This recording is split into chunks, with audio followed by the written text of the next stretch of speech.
જ્યારે મન અશાંત થાય ત્યારે સાચું યુદ્ધ અંદર જ જન્મે છે, અને એ યુદ્ધ જીતવાનો માર્ગ પણ આપણું મન જ બતાવે છે. નમસ્કાર વિદ્યાર્થી મિત્રો, કાલે આપણે ચોરસ વિશે જે અભ્યાસ કર્યો હતો તેનું પુનરાવર્તન આપણે પ્રશ્નોત્તરી દ્વારા કરીશું. વિદ્યાર્થી મિત્રો, શું તમે તૈયાર છો? હા સાહેબ, અમે તૈયાર છીએ. ચોરસમાં કેટલા ખૂણા હોય છે? બોલ ભાવેશ. ચોરસમાં 4 ખૂણા હોય છે. ખૂબ જ સરસ. બીજો પ્રશ્ન, ચોરસમાં કેટલી બાજુઓ હોય છે? બોલ મંથન. ચોરસમાં 4 બાજુઓ હોય છે. ખૂબ જ સરસ. હવે ત્રીજો પ્રશ્ન, ચોરસમાં કેટલા વિકર્ણો હોય છે? ચાલ બોલ લાલા. મને નથી આવડતું સાહેબ. હું તને કેટલું કહું પણ તું કાંઈ મગજમાં નથી લેતો. હવે તો મારું મોઢું પણ થાકી ગયું છે. થોડું તો હવે તું સિરિયસ લે અને ભણવામાં પણ ધ્યાન આપજે. આપ જા બેસી જા હવે. વીટીમાં જડવાના નંગ. નમસ્કાર વિદ્યાર્થી મિત્રો, આજે હું તમને ઇંગ્લિશના કેટલાક પ્રશ્નો પૂછીશ. પ્રશ્ન 1, એપલનું સ્પેલિંગ શું થાય? બોલ ભવ્ય. એપલનું સ્પેલિંગ APPLE. એપલ એટલે સફરજન. ખૂબ સરસ. બીજો પ્રશ્ન, મારું નામ અલ્પેશ છે. આ વાક્યનો અંગ્રેજી બનાવો. બોલ please. My name is Alpesh. ખૂબ સરસ. ત્રીજો પ્રશ્ન, ગામને અંગ્રેજીમાં શું કહેવાય? બોલ લાલા. મને નથી ખબર. તને તો શું ખબર હોય છે? મેં તારી પાછળ કેટલી મહેનત કરી, તને કશું યાદ જ નથી રહેતું. તું શું કરીશ આગળ પછી? નહીં તો તારે મજૂરી કરવી પડશે. વીટીમાં જડવાના નંગ. ચલો છોકરાઓ, આજે ચેપ્ટર 6 ની આપણે ટેસ્ટ કરીશું, બરોબર? ટેસ્ટ પેપર સ્ટાર્ટ કરીએ. બેસી જાઓ બધા.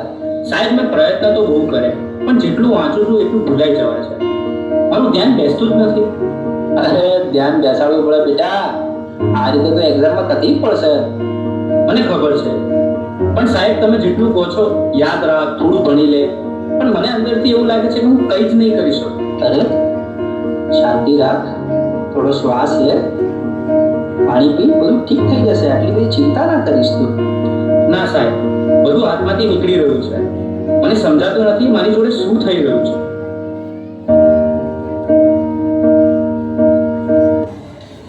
લાલા, ચાલ ક્રિકેટ રમવા જઈએ. ના, મારે નથી આવવું. અરે પણ લાલાને તો શું કહે છે? એને તો બેટ પકડતા પણ નહીં આવડતું હોય. તું ક્યારેય વાતને સિરિયસ લેતો જ નથી. દરેક વાતમાં મજાક. હું તારી સાથે હંમેશા ફસાઈ જાઉં છું. અરે પણ હું શું બોલ્યો યાર? આપણે તો સામાન્ય વાત કરતા હતા. તને આ બધું ઓકે અને મજાક લાગે છે, પણ જે વસ્તુ મને નથી ગમતી એને પણ તું મજાક માને છે. હવે સહન નથી થતું. અરે આટલી નાની વાતમાં આટલું બધું રિએક્શન કેમ કરે છે? આજે તો તું કંઈક અજીબ જ બિહેવ કરી રહ્યો છે. શું થયું? મને પોતે જ સમજાતું નથી. બસ મારું મગજ હવે ચાલતું જ નથી. મને યાર થોડો સમય એકલો રહેવા દો. બેટા, સ્કૂલમાંથી આવી ગયો? ખાવાનું રેડી છે. ચાલ પહેલા ખાઈ લે, પછી થોડું રિવિઝન કરી લઈએ. બસ રિવિઝન, હોમવર્ક, માર્ક્સ, દરેક વાતમાં તમે ભણવાનું કેમ વાત લાગ્યું છે? એના સિવાય બીજી કઈ વાત જ નથી હોતી તમારી પાસે. અરે એમાં હું ખોટું શું બોલી? હું તો તને ફક્ત મદદ કરવાની કોશિશ કરી રહી છું. મદદ કે પ્રેશર? હું સવારે ઉઠું ત્યારથી રાત સુધી મારી ઉપર બસ કામ કામ કામ. અરે મને શ્વાસ તો લેવા દો. મને તો આવું ક્યારેય ના લાગ્યું કે તને આવું લાગે છે. તું ઠીક તો છે ને? મને ખબર નથી. મારે હમણાં કોઈની સાથે વાત નથી કરવી.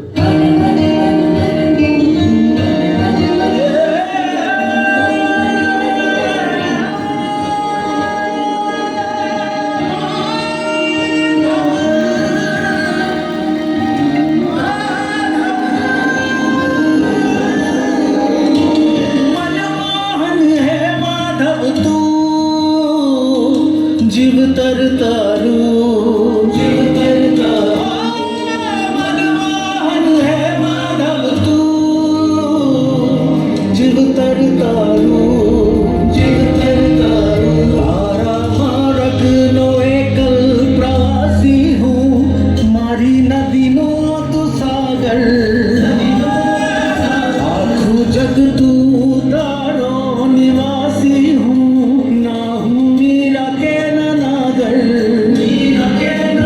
મારી નૈયાનો આતમ ખલાસી તો ગાના મનમોહન હે માધવ તું જીવતર તારું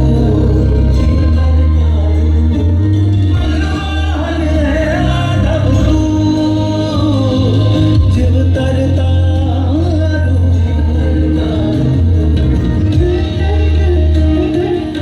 હવે તો એવું લાગે છે કે કોઈ મદદ કરવાનું નથી. ભગવાન પણ નહીં. આ બધું હું એકલો જ ભોગવી રહ્યો છું અને અંદરથી પણ તૂટી રહ્યો છું.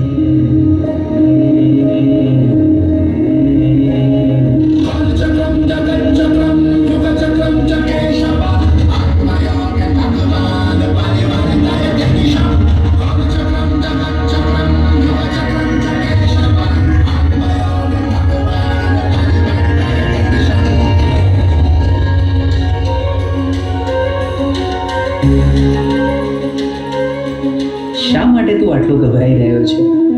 તારી સામે કોઈ દુશ્મન થોડી છે. તું માત્ર તારા મનથી થાકી ગયો છે. મને ખબર નથી હું શું કરું. મારી સાથે દર વખતે ખોટું કેમ થઈ રહ્યું છે? તારી સાથે ખોટું નથી થઈ રહ્યું. તું પરિસ્થિતિઓને ખોટી રીતે જોઈ રહ્યો છે. તું સમસ્યાઓથી ઘેરાયો નથી. તું જવાબદારીથી ભાગી રહ્યો છે. તો હું આ બધામાંથી બહાર કેવી રીતે આવું? 3 વસ્તુઓ જીવનમાં હંમેશા યાદ રાખજે. સત્ય બોલ, ભલે મુશ્કેલ લાગે. ધીરજ રાખ, કારણ કે ડર હંમેશા છેલ્લે ભાગી જશે. પોતાને દોષ ન દે. બદલાવ લાવવા તો પૂરતો છે. તારા અંદર જે પ્રકાશ છે એને જાગૃત કર. બાકી બધું પોતે જ ઠીક થવા લાગશે.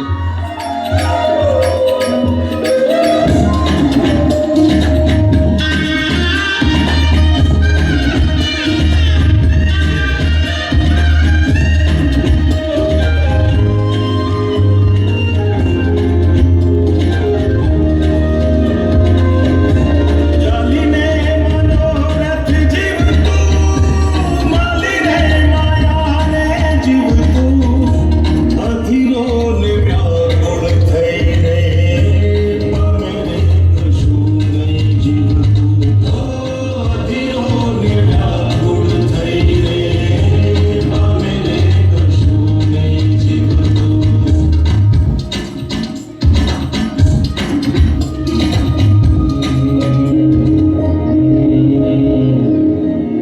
બહાર કંઈ ખોટું નથી. રસ્તો તો અંદર જ છે. મન સ્વચ્છ બને તો એ દ્વારિકા બને છે. અને એવી દ્વારિકામાં ના ખુદ આવીને ઉભા રહે છે. હે યશોદાનો લાલો મારો રાજા રણ છોડ છે એણે મને